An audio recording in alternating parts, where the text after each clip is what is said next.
Salut les loups de mer, une vidéo très rapide sur Euronext. Je vais pas rentrer dans le détail sur ce qu'est l'entreprise, mais c'est un stock exchange. Je vous invite à regarder sur internet, sinon à me demander ce que c'est en commentaire ou à me demander une vidéo pour expliquer plus clairement, parce que c'est vrai que c'est un peu complexe les stock exchange, mais vous allez voir les courbes, c'est impressionnant, c'est du pur plaisir. Et là ils viennent de publier aujourd'hui. Euh, donc d'ailleurs ils l'ont même publié sur, ils ont marqué demain, mais c'est pas à l'heure française, ce qui fait que bon bref, du coup c'est publié et vous l'avez en avant-première chez Cap sur la bourse. Donc disclaimer, toutes les informations contenues dans cette vidéo sont publiées à titre informatif uniquement, ce n'est en aucun cas une recommandation d'achat. Investir en bourse comporte des risques.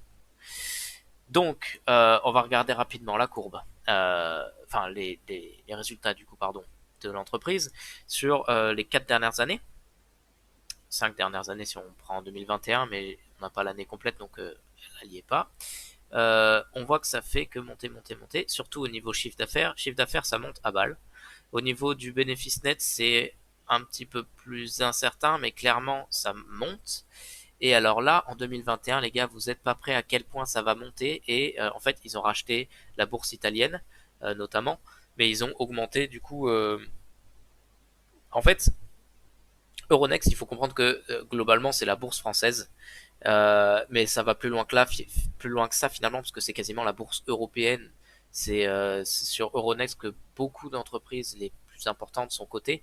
Euh, et les autres stock exchanges qui vont rester, c'est London Stock Exchange, qui a pris une belle chute là, donc c'est intéressant aussi de monter dessus, d'investir dessus. Et l'autre c'est Deutsche Börse, donc c'est la bourse allemande.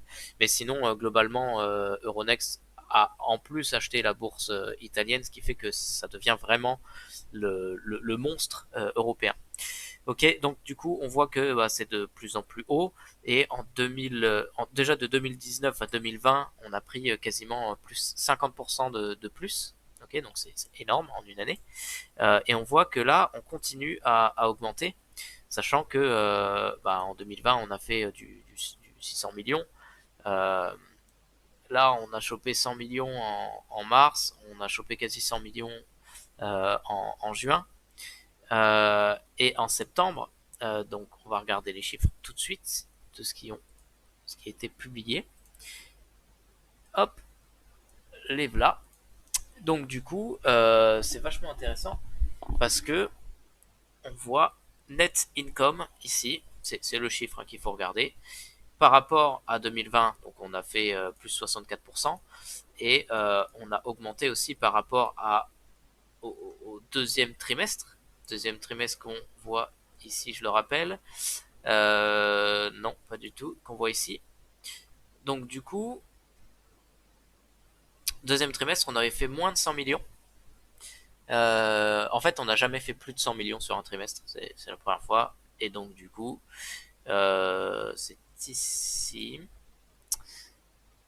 Donc du coup, 115 millions, énorme, énorme. Acheter, acheter, acheter. Acheter pourquoi? Acheter parce que voilà la courbe. Et vous voyez que, bon, clairement ça fait que monter, mais c'est normal. C'est une entreprise qui fait des bénéfices chaque année. Déjà, c'est normal que ça monte. Et enfin, comme ça, parce que la caméra est à l'envers. Mais en plus de ça, en plus de faire des bénéfices, elle a des bénéfices qui augmentent. Donc, normalement, au lieu d'être comme ça, c'est vraiment exponentiel. Et là, on n'a pas ce côté exponentiel. On a vraiment une droite, une fonction affine. Là, du enfin, c'est du f2x. Bon, bref, on va pas parler maths. Mais bref, en gros, on a un développement linéaire qui devrait être exponentiel.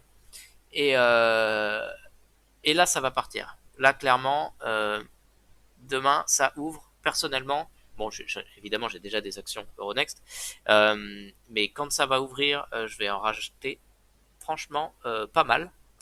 Et je pense que c'est la bonne chose à faire. On peut également noter que cette entreprise verse des dividendes. 2%, il y a mieux, mais c'est quand même franchement pas trop mal. Et clairement, c'est la petite cerise sur le gâteau. Et pour finir, ce ratio là. Ce ratio PE, la capitalisation boursière, en gros, enfin, la capitalisation boursière divisée par les revenus, globalement, c'est ça. On le rappelle. 25 pour une entreprise aussi rentable, bah c'est beaucoup trop bas. Clairement, c'est beaucoup trop bas. Donc go, go, go, go, go, go. Là-dessus, voilà. J'ai pas mieux à dire. Ça aura duré 6 minutes et je pense qu'il n'y a pas besoin de plus. Donc voilà. C'est tout pour les résultats du troisième trimestre d'Euronext. Foncez. À plus.